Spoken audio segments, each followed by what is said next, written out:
sudah sesuai dengan alur Tirta? Kemudian, apakah Ibu sudah menerapkan 3 kompetensi coaching, yaitu memberikan pertanyaan yang berbobot, mendengarkan aktif, dan hadir sepenuhnya? Dan jangan lupa, coaching dilakukan sesuai dengan prinsip coaching, yaitu kemitraan, proses kreatif, dan memaksimalkan potensi. Dalam proses coaching ini, kompetensi apa yang ingin dikembangkan? Iya Bu, yang ingin saya kembangkan yaitu memberikan pertanyaan yang berbobot, mendengarkan aktif, dan hadir sepenuhnya. Kemudian kompetensi mana yang ingin Ibu kembangkan secara spesifik yang ingin diobservasi? Kompetensi yang ingin saya kembangkan secara spesifik Bu, yaitu mendengar aktif dan memberikan pertanyaan yang berbobot. Yang terakhir Ibu, indikator ketercapaian tujuan yang bagaimana yang Ibu inginkan dari proses coaching hari ini? Saya ingin Bu, coach saya ini dapat menemukan ide-idenya dan dapat menemukan langkah-langkah yang harus dilakukan untuk menyelesaikan permasalahan yang dihadapinya. Baik Ibu, demikian Ibu para observasi kita kali ini. Silahkan Ibu melakukan proses coaching. Baik Bu, terima kasih Bu. Waalaikumsalam Bu Ros. Bu Julma, bolehkah saya minta waktunya sebentar? Saya mau bercerita tentang apa yang saya rasakan akhir-akhir ini di kelas, Bu. Baik Bu, apa yang ingin diceritakan? Begini Bu, akhir-akhir ini saya merasa murid-murid di kelas saya yang saya ajar kurang antusias Bu dalam menerima pembelajaran. Selain itu, jumlah murid saya yang mengerjakan tugas hanya kira-kira 50% Bu setiap kelasnya. Jadi menurut Bu Ros, apa yang Ibu harapkan dari obrolan kita pada hari ini?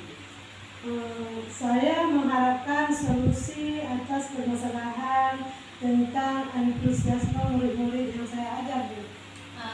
Menurut Bu Ros, hal apa saja yang membuat murid-murid Ibu kurang antusias dalam belajar bersama Ibu?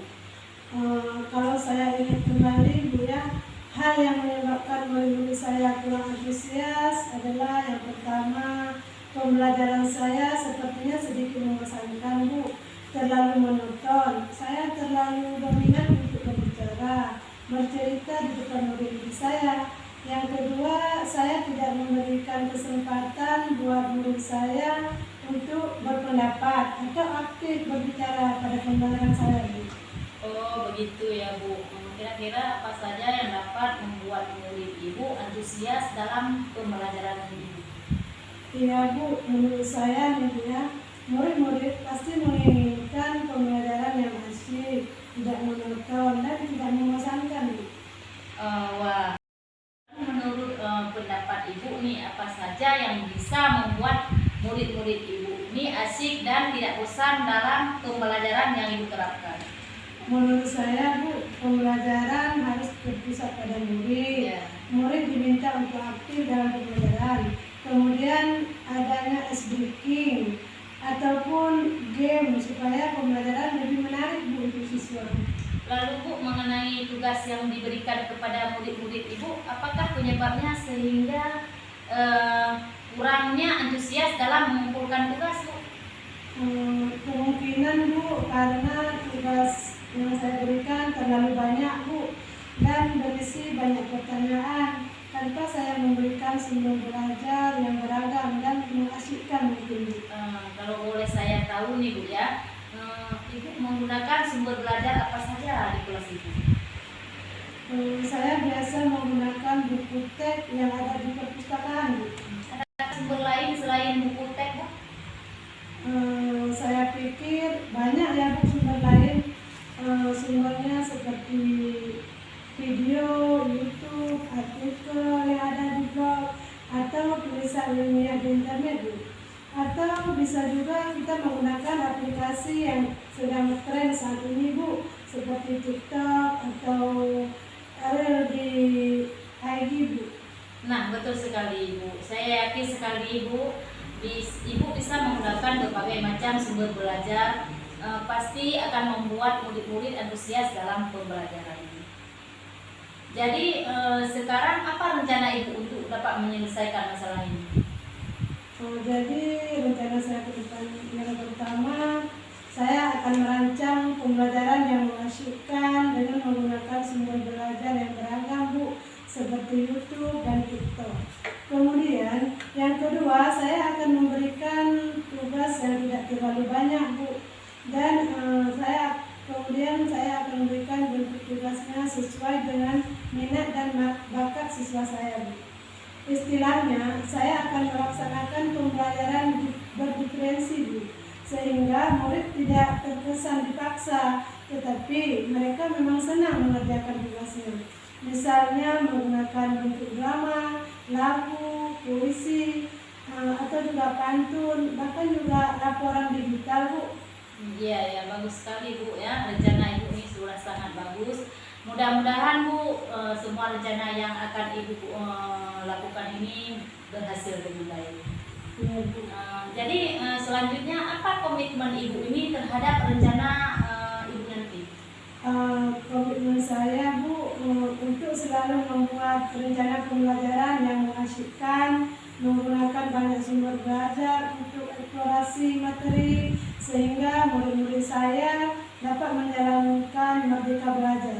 Dan saya juga akan membuat murid saya senang dalam kegiatan eksplorasi materi tanpa ada unsur paksaan. Akan saya arahkan pemilihan sumber belajar pada murid-murid saya sesuai keinginan mereka, Bu. Wah, bagus sekali ya Bu. Saya sangat mendukung dengan rencana Ibu. Mudah-mudahan semua rencana Ibu ini dapat berjalan sesuai dengan harapan Ibu nanti, Bu.